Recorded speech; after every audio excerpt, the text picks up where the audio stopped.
Count your blessings one by one.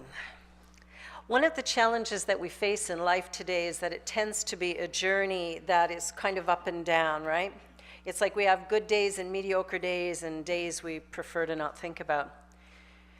But the truth is that everything that happens day by day and moment by moment is actually a blessing to each and every one of us. That the good days and the bad days are merely interpretations from our mind that allow us to think in a certain way.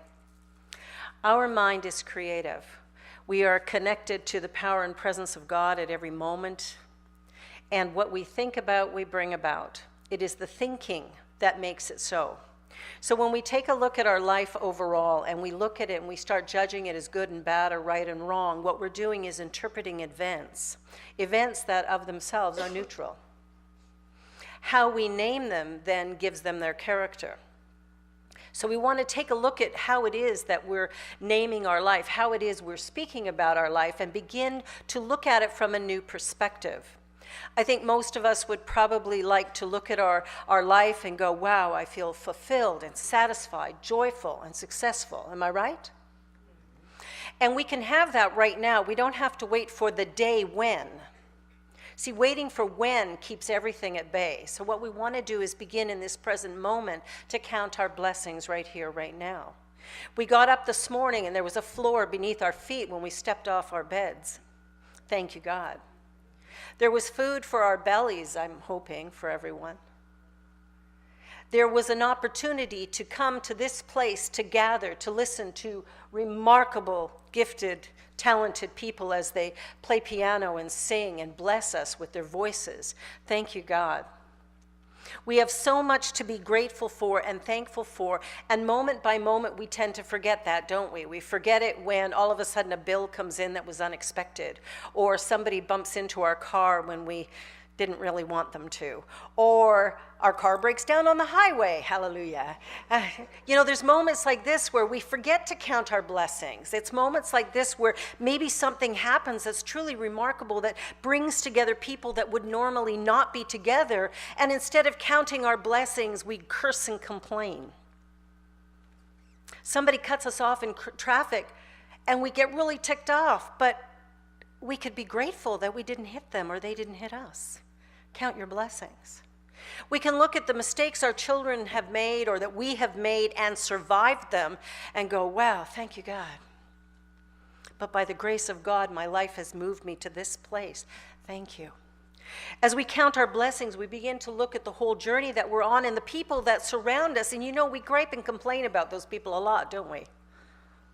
They don't dress right, they don't look right, they don't walk right, they don't eat right, we got a whole bunch of things that we say or do about the people that we love the most. And what we need to be doing instead is recognize that we are 100% responsible for that relationship, for every relationship we find ourselves in. And so we want to count our blessings. Instead of noticing with what's wrong in the world, why don't we take a look at what's right in the world?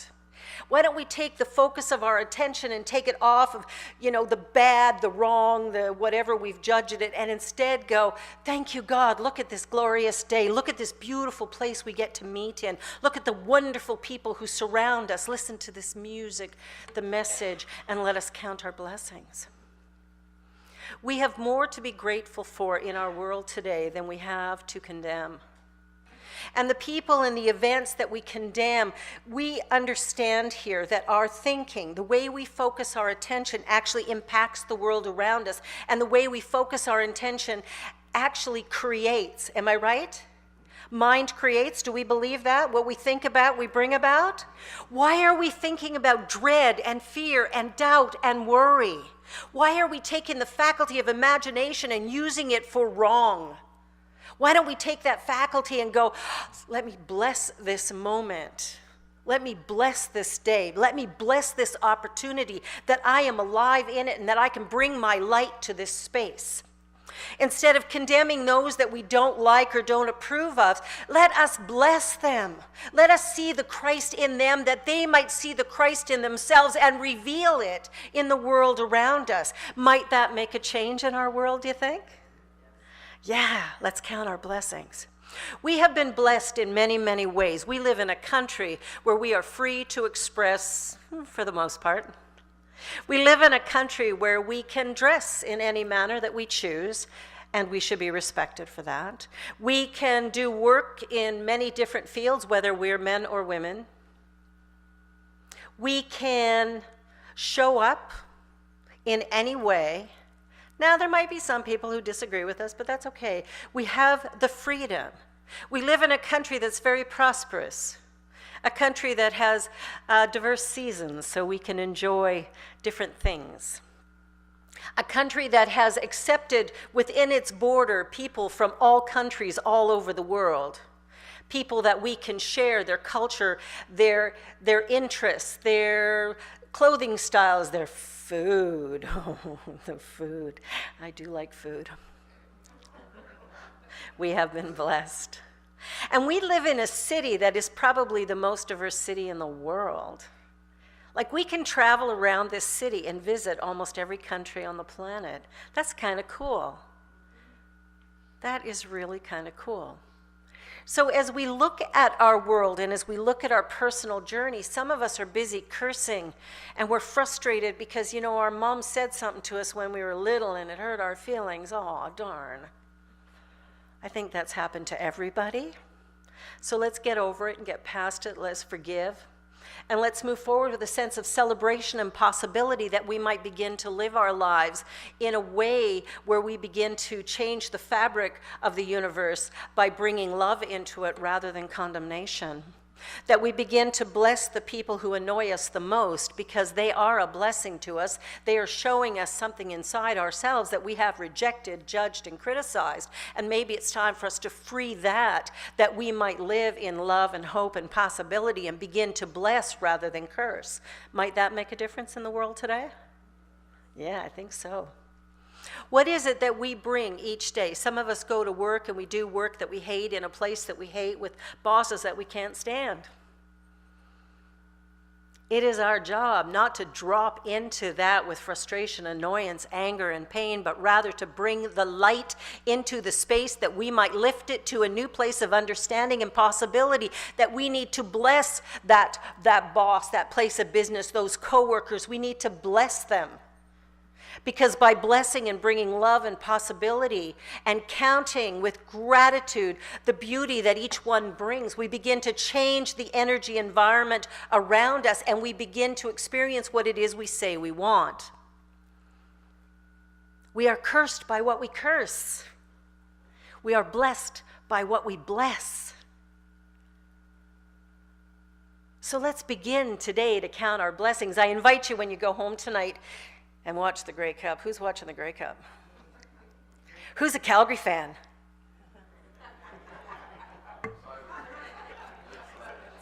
Well, that would be me. That's okay. We'll settle it on the field tonight. We can experience all manner of things together, and we can celebrate and rejoice in all the things that happen. And I remember when Calgary played Hamilton last year for the Grey Cup and lost. They deserved to lose. I was texting my son in Calgary, and we were texting back and forth. And when great things happened, we were texting and we were celebrating. But when it came to the end of the game, we didn't curse Hamilton for winning. We didn't curse that, oh, it was the referee's fault that we lost. We sat back and went, wow, Hamilton earned that victory, earned it. And so we rejoiced in that, and we were a little sad that Calgary didn't win, but they didn't deserve to. And we were okay with that. It was a great game. It had lots of ups and downs and excitement, and we'll see what happens tonight. East meets West. Yay, Stampeders. No. The journey that we're on is we have a choice in every moment to begin to celebrate or to criticize. And I know when it comes to sports and politics and religion, we can get really fired up. And we can think that our way is the right way and our way is the truth, but the reality is none of that is true, that really our way is our way. And if we begin to accept that each and every person has their way, that it isn't good or bad or right or wrong, it's simply their way. and we begin to respect that, we can be grateful for the interactions that we have and for the things that it reveals for us, and we can count our blessings. You know, a mountain is much easier to climb if it has lots of crags in it and lots of broken rock that we can grab onto, and life is kind of like that. We're journeying along, and it isn't just a smooth sailing road. It has its ups and downs, but doesn't that give it interest? It has its moments where we feel defeated, but then we have our moments when we rise up and we feel exhilarated. And isn't that marvelous? Because we couldn't know one without the other. So we should be grateful. Grateful for the people in our lives who cause us the greatest discomfort, because what they're showing us is something inside of ourselves that we have disowned or discounted or judged. And if we will look at them as the mirror that they are for our own blessed healing, we could begin to bless the experience and find the healing within ourselves, that we might awaken to who we truly are, that we might open our minds and hearts and see ourselves for the Christ within, to see the beauty, the grace, and the goodness that we are, the unique, special, fantastic awesomeness that we are, and begin to live from that. And wow, what a blessing that would be, wouldn't it? Imagine for a moment that you could touch the robe of the Christ. Well, you can. You are that robe. The Christ is here within you, within each one of us. Doesn't matter your religion, your politics, or your sports choices. The Christ is here. And as we begin to relax into that divine essence of ourselves, we realize how much we have to be grateful for. We can be grateful for the government that runs this country. We might not always agree with the way it is done, but somebody's doing it. And if we don't like what's being done, maybe it's time to step up. I've always believed that if you see something that needs to be done, if you've seen it, maybe it's yours to do. I remember many, many years ago, my youngest son was about 12, and we didn't have a youth program for teenagers in our church. And I kept going to the minister for about a year going, we need a youth program, we need a youth program. Finally, she looked at me and she said, would you just shut up and do it? She was really gentle that way.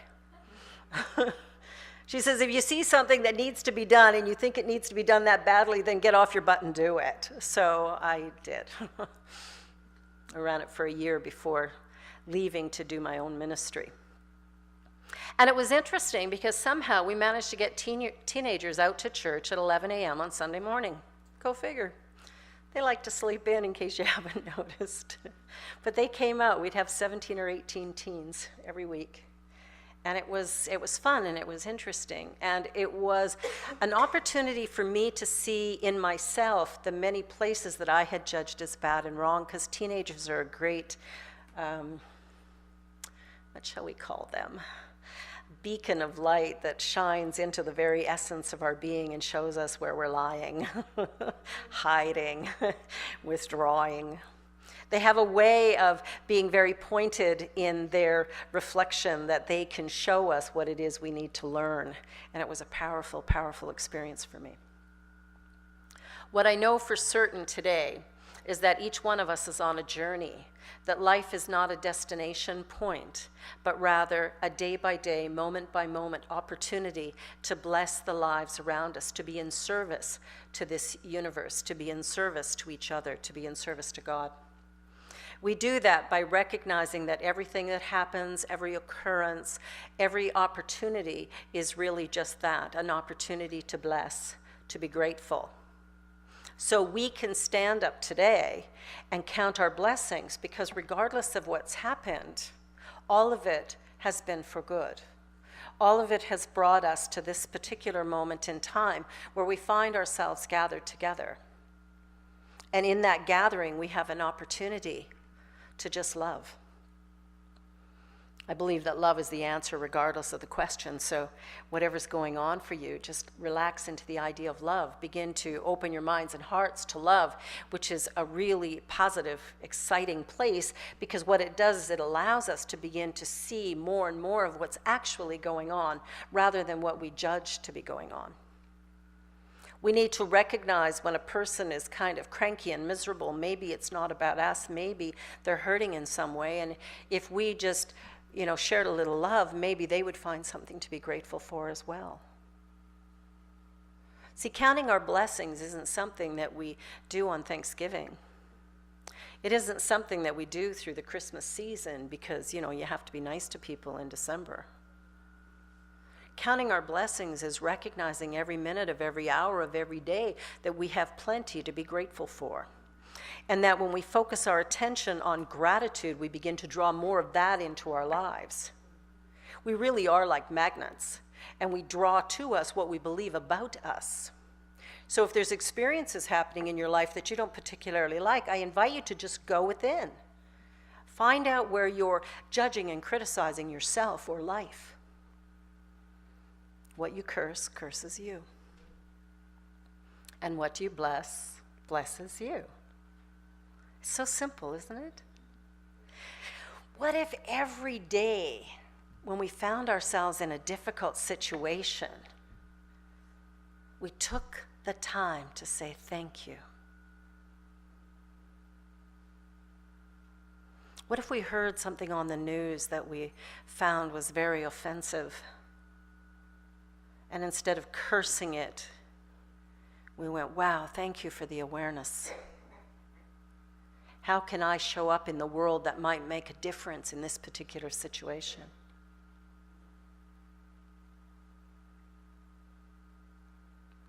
We have an opportunity to live rather than put in time.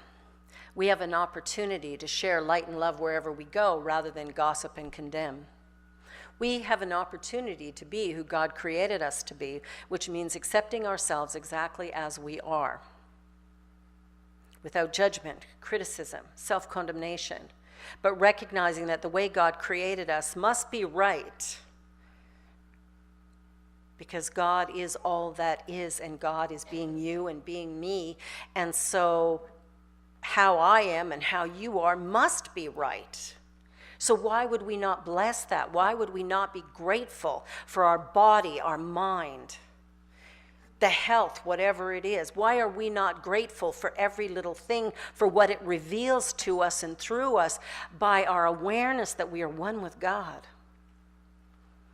If we could find time in our hearts and minds to praise God rather than curse each other, might we find our relationships much more satisfying and fulfilling?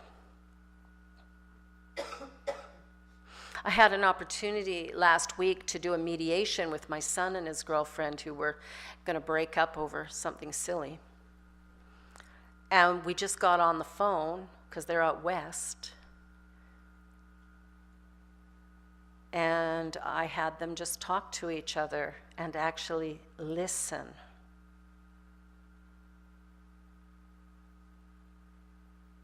Funny thing happens when we listen to each other. When we take the time to hear what another person is experiencing, we can begin to understand what's going on for them, and we can find it in our hearts to love them. But if we are very quick to judge, well, no, wait a minute, I got something else here I want to say, so I'm not going to hear what you're saying, all we do is create more conflict. And what we're doing is cursing our own existence, rather than living in the love and liberation that we want, or the gratitude, fulfillment, and satisfaction that we seek, the happiness that we've all been looking for. Instead, we make ourselves miserable and we choose to blame someone else for our own ignorance, our pride. Aren't we just a proud lot? We would risk all to save our pride, would we not? How silly is that? To hold to an idea you know is destroying everything around you, but holding to it because you have to be right. Wow. We do that, don't we? But what if we were to stop that and realize that the person in front of us that we're feeling conflicted by and conflicted with, maybe there's something that we need to know about them. Maybe there's something we could discover. And if we allow ourselves to be grateful for the individual and take the time to listen, we might find that we could really, truly love each other. And there would be that many more blessings to count rather than divorces or breakups to heal. You know, wherever you go, there you are, right? So I told my son and his girlfriend, I said, you guys can break up right now if you want. Just know that you're going to find each other again. Maybe a different body, maybe a different name, but it'll be the same situation. You see, we have to look at ourselves and heal ourselves and begin to bless ourselves for who we are. We need to be willing to open our hearts that we might bless others as they bless us. You see, if we have a wall around ourselves because of our fear and pain, all we do is create fear and pain and suffering. But if we drop that wall and we look at how grateful we are for the love that we have, how grateful we are for the journey that we're walking, how grateful we are that we could take the time to converse and listen and learn and discover, if we begin to count those blessings rather than close doors and run, we begin to see the possibility of a world filled with love and peace. But we can't get there if we're not willing to drop our own wall that surrounds our heart, that closes us off from each other and creates that idea of separation and disconnection, because, you know, that's not true. Whether we like it or not, we are one. We are one. You got that? We are one. Let's bless it. Let's be grateful for it. Let's be grateful for the diversity, for the interest, for the excitement that's created, because we all bring a little something else to the table, a little something that is unique and special to us alone. That in itself is something to bless, not curse. And when we don't understand, could we not have a conversation? Could we not have a conversation about it and discover? Like, how cool would that be, that we could sit down with someone that we don't understand their life and listen to what they have to say and be grateful for the conversation, to count it as a blessing that we have discovered something new, something different, something remarkable. There's a lot of conversation these days around gender. Gender is a funny topic, because really, what's the point? What is it anyway? And I remember a girlfriend of mine a couple of years ago, and this is a very open woman who's very, I don't know, she's just really conscious and clear. And she discovered that her daughter was transgender and she didn't know how to deal with it. And we sat down and we talked, and I said, they are who they are. You love them. Stop it. Like, what are you doing? This is your child. Love your child. That's the only thing you got to do. Let them find themselves. Let them discover who they are and get out of your own way, because the only thing you're doing here is creating a wall of hatred and limitation and misunderstanding. Instead, count your blessings that you have a beautiful, healthy, marvelous person in your life who is awakening you to something bigger and brighter and more beautiful than you ever imagined. Open your heart to love, and I invite everyone who has children, love them. Not because they do what you say in the way that you say it or in the manner that you find acceptable. Love them. If we can't love our children, if we can't love our siblings, if we can't love the people we attend church services with, if we cannot love ourselves the way God created us, then how on earth will we ever arrive at a peaceful, loving world? I ask you that. It is time. It's time for us to open our hearts and count our blessings, each and every one of them. The blessings of our children that have been given to us, that we might provide a container for them so they may discover who they are and bless the world with that discovery, that we might find out who we are at the very core of our being and open up to the possibility of learning and awakening and using our imagination and creativity to create a world that is filled with love and joy. That we might look at differences and instead of shunning it, being with it, looking at it, exploring it, and discovering the beauty within each and every person we meet. I remember when I was expecting Geneviève, and we went for an ultrasound, and the woman who was conducting it was a Muslim woman, and so I had never had a direct experience with a Muslim woman before, and so I thought she would be like really serious and stuff. She was the funniest person I ever met. It was great. She created a video of Geneviève in utero, and on there she put, "Hi Mom, hi Dad," and then at the end, "Bye." And she was talking to us about the different things, and Geneviève was sucking her thumb in there, and we thought that was pretty funny. That was a hard habit to break. But there was a blessing in that moment because I had never taken the time or never had the opportunity to have a one-on-one conversation with someone who is Muslim. Since then, I've had many, and just people like you and I, just like everybody else, right? We want to be loved and we want to love. We want joy in our lives and we want to be joyful. We want to be accepted for who we are. And I think as parents, our job is really to create a container where our children can become who they are. So a container that's safe and sacred that they might discover their own identity without us saying what it has to be. So I think each one of us need to count our blessings about all of the different experiences that we have, the different people that we meet, the journey that we're on, and begin to open our hearts. I'm thrilled to say that my girlfriend has shifted her perspective and come to love her child to the nth degree. In fact, their relationship is better than it's ever been. I think this journey that we're on is one where we have an opportunity to awaken to the truth of who we are, to recognize the ways that we judge and criticize, and to forgive. In the Bible, it says we must forgive before we pray. How many of us do that?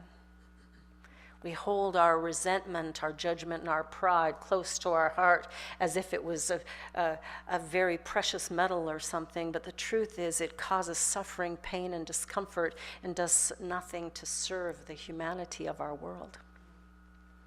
It's time for us to begin to surrender our lives to God fully and completely, to surrender our journey to God fully and completely, to surrender our life into the Christ consciousness that we might reveal the truth in the world today that we are one, that we are connected, that we are joined, that we are each an aspect, a cell in the universal consciousness, just like the cells in my body form this.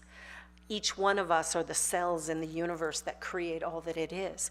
And the way we think is what moves it into expression. And so if we can begin to think from a place of gratitude, if we can begin to bless the world around us for the beauty and magnificence that it is, if we could do more of that, we would begin to see a world that is far more enriching, dynamic.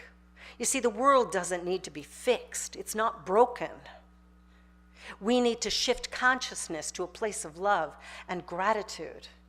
We need to count our blessings every single day, regardless of how we determine that day to be, because by blessing it, we begin to appreciate it, and through appreciation, we experience something positive and uplifting. Life is life.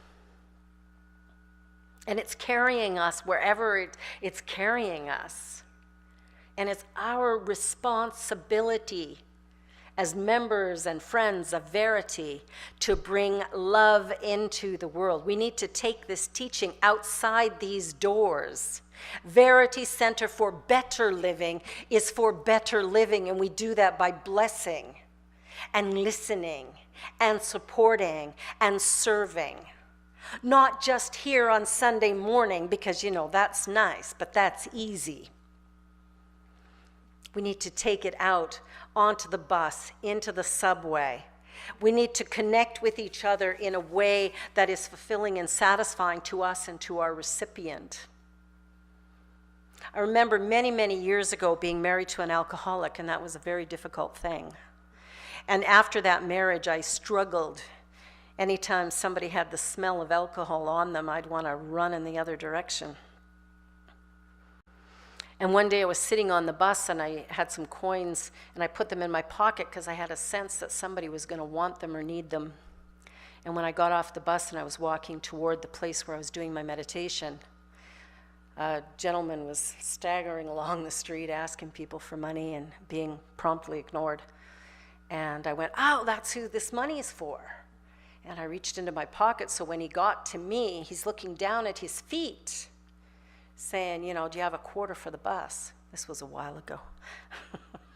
I think the bus at that time was like 75 cents or something. It was crazy. So he's looking down at his feet, and I took his hand, and I put the money in his hand, and I held his hand, and I looked at him until he lifted his gaze. And I just looked in his eyes, and I said, you have a wonderful day. And something shifted in his eyes, but something shifted for me. It was like in the moment of facing my fear, I was able to release it. I was able to bless this gentleman, and he blessed me. I didn't give him money, I gave him love. I don't know what he did with it. He could have gone and bought another bottle. Not my concern. Because I didn't give him money. I gave him love and appreciation. Whatever we give in life, if we can give it with a sense of love, if we can give it with a sense of grace and goodness rather than tying chains to it, if we could give to each other with a sense of celebration and rejoicing, we begin to change the fabric of humanity. We begin to lessen the pain and suffering that we are going through by our withholding. When we become very grateful for our lives and our journey, all of it. I've had some stuff, but I'm grateful for it because it brought me here. It gave me an understanding of life that I wouldn't have had if I'd not had those challenges.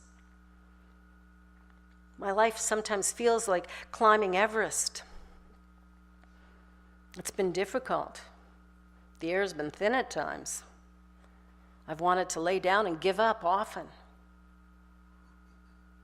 But what I realized is how I think about life creates it in my life, creates my experience. And so I've learned that by blessing all of it, most especially the stuff that was painful, I begin to see how easy it is for me to live with a greater sense of comfort and peace today. I'm more at peace with myself and my journey because I've seen hell and chosen to leave it behind for the most part. There's still moments. I'm getting pretty good at driving, though. My husband reminded me that he heard a woman speaking one day about blessing drivers on the road rather than cursing them. And I went, oh, really? I wonder what her name was. So I had to start blessing everything on the road. It's very funny. But I'm getting better. I'm getting actually quite good at it. And it's interesting, as we begin to bless everything, life feels easier. As we begin to bless the people around us, there's greater joy. As we begin to celebrate the journey that each one of us is on, we actually create more harmony in our lives. And it's us that receives the blessing by being a blessing. We know the Christmas concert is not going to happen, and we've been here Thursday nights, and the girls have been dancing, and oh my gosh, they're so amazing. And they've worked so hard, and when I found out Thursday night that the Christmas concert was off, I thought, oh my goodness, these girls have worked so hard, and Pat is creating their beautiful costumes. And I'm speaking next Sunday night at a candlelight memorial service in Ajax, and I phoned them up and I said, I would like our girls to come and dance. Would you be okay with that? And the funeral director for the funeral home said, yeah, absolutely. So our girls are going to take Verity out to Ajax, to Pickering United Church on Sunday night next week, and show the beauty, grace, and goodness of our youth. It's an opportunity. We could have looked at that cancellation and gone, oh, the girls have worked so hard, too bad, so sad. But instead, they still get to perform here for all of us. but they're also going to get to perform for 200 or 300 people who don't even know Verity exists. You see, when we look for blessing anything, we find ways. We find a way to expand things. When we look at it with excitement and delight rather than dread and, oh, that's so awful. We could have gone there, but we didn't. We came up with something remarkable. Not only do they get to bless you with their art, they get to bless all of these people who are aching at this time of year. They get to see the beauty of youth expressing love in such a dynamic way. They get to be part of something really remarkable. Not once, but twice. When we bless things, goodness expands and grows. When we bless things, we open our hearts and we begin to hear the voice of God within us, sharing new direction and possibility. When we bless things, good becomes revealed in and through us over and over and over again. I ask you, are you ready to count your blessings one by one every single day? You are a blessing to me. God bless.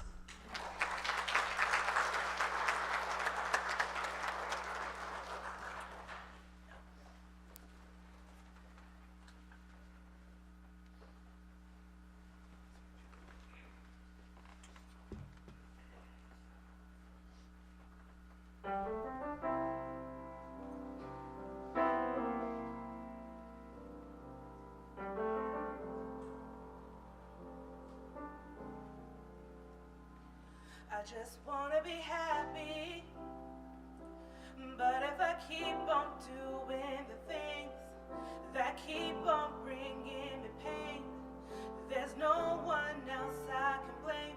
If I'm not happy, wasted time, but now I can see the biggest enemy, it was me, so I'm not happy. Cry yourself to sleep. Shout and raise your hands. It won't change a thing, child, until you understand. If you're tired of being the same, if you're tired of things not changing, it's time for you to get out the way. Don't get stuck in how you feel. Say, Jesus, take the wheel. He knows the road that you need to take. But the question is, do you want to be happy? I just want to be happy.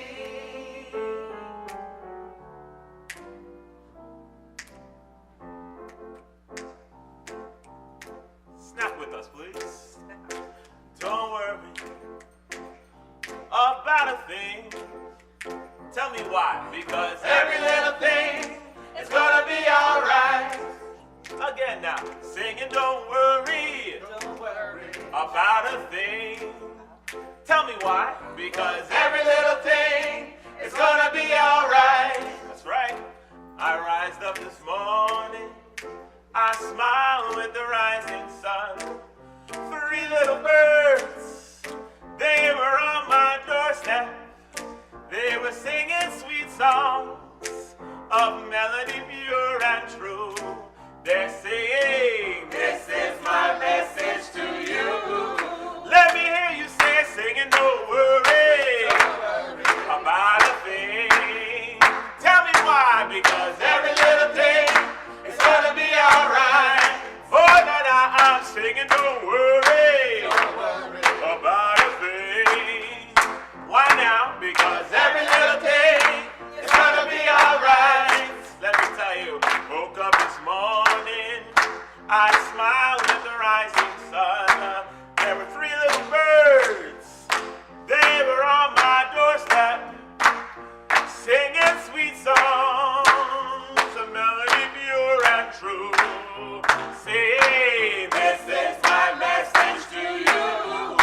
Nice and loud, singing, don't worry about a thing.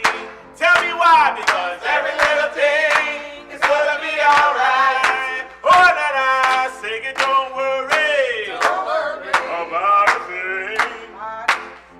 now because every little thing is gonna be alright. I'll tell my story one more time. I rise up this morning.